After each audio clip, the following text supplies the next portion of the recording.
BVM खबर 24 के सभी दर्शकों का हार्दिक अभिनंदन है। नमस्कार, मैं जगभूषण शर्मा आप सबका मुख्य समाचार संकलन में स्वागत है। राज्य प्रायोजित हमलावर आपके आईफोन को निशाना बना सकते हैं। एप्पल ने विपक्षी सांसदों को चेतावनी दी है। उपन्यासकार समाचार पत्र के संपादक सीताराम कर्री ने बताया कि वह अपने आईफोन पर एक ईमेल राज्य प्रायोजित हमलावरों द्वारा प्राप्त कर चुके हैं। उन्होंने केंद्रीय गृह मंत्रालय से भी इस बात की जानकारी साझा की है, लेकिन उन्हें वहां से जवाब आने की प्रतीक्षा है।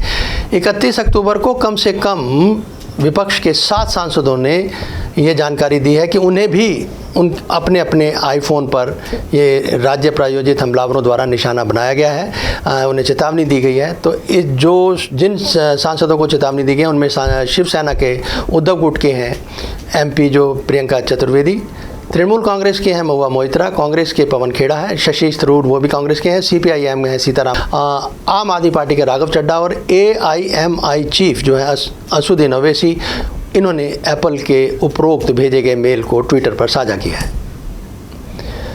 बीते सोमवार को जो 30 अक्टूबर को अमेरिका के राष्ट्रपति जो बाइडेन ने एक महत्वाकांक्षी कार्यकारी आदेश कृत्रिम, जिसे हम एग्जीक्यूटिव ऑर्डर कहते हैं, उस पर हस्ताक्षर किए हैं। उन्होंने कृत्रिम बुद्धिमत्ता पर हस्ताक्षर जो उस बाबत जो है हस्ताक्षर भी किए हैं और उसे समझाने की भी कोशिश की है। उन्होंने बताया भी है कि अत्याधुनिक जो बुद्धिमत्ता जो कंपनी जिसे कहते हैं आर्टिफिशियल इंटेलिजेंस की कंपनीज है, उनके साथ राष्ट्र सुरक्षा और उपभोक्ता जो अधिकार के बीच संतुलन बनाने की आवश्यकता है और यह प्रारंभिक रक्षक जो अंतर्राष्ट्रीय वैश्विक अनुबंध के अंतर्गत किलाबंदी कर सकती है। इस बारे में उन्होंने कहा कि ये बहुत यानी आने वाले टाइम में एक सुरक्षा के द्योतक है।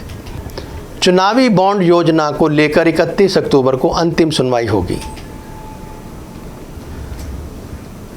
कॉन्स्टिट्यूशनल बेंच के 5 जजों द्वारा अंतिम बहस के लिए ये कॉन्स्टिट्यूशनल बेंच गठित किया गया है। ये जो चुनौती है इस चुनौती पर चुनौती है और ज़रूरत पर भी जोर दिया गया है कि भारतीय चुनाव आयोग और रिजर्व बैंक इंडिया द्वारा कैसी ये चिंता व्यक्त की गई है, केंद्र ने योजना कैसे बचाया कैसे है। अभी तक उच्च शीर्ष अदालत ने कहा कि अब तक की जो पूरी कहानी है, गत 16 अक्टूबर को उच्चतम न्यायालय ने चुनावी बॉन्ड योजना की चुनौती और वैधता, जिसके द्वारा राजनीतिक पार्टियों को जो गुमनाम रूप से चंदा प्राप्त होता है, उस चुनौती पर वैधता और जांच के लिए कॉन्स्टिट्यूशनल बेंच जो है वो उसने निर्दिष्ट किया था ये 16 अक्टूबर को।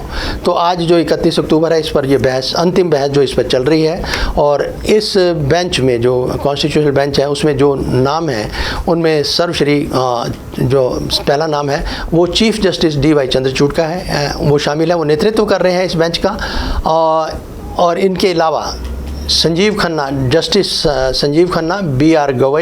BR गवई, JB पारदीवाला और मनोज मिश्रा के नाम शामिल हैं, जो कि 31 अक्टूबर जैसे आज के दिन वो ये अंतिम बहस की सुनवाई करेंगे।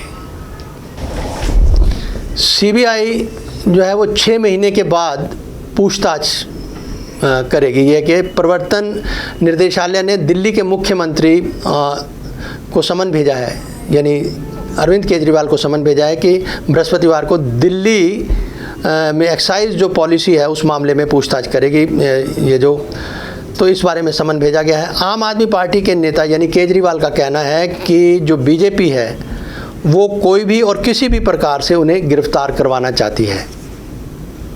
यानी अब जो आप जानते हैं कि जो मनीष सिसोदिया जी हैं उनकी ज़मानत अर्जी को रद्द कर दिया गया, मतलब डिसमिस कर दिया गया है उच्चतम न्यायालय द्वारा।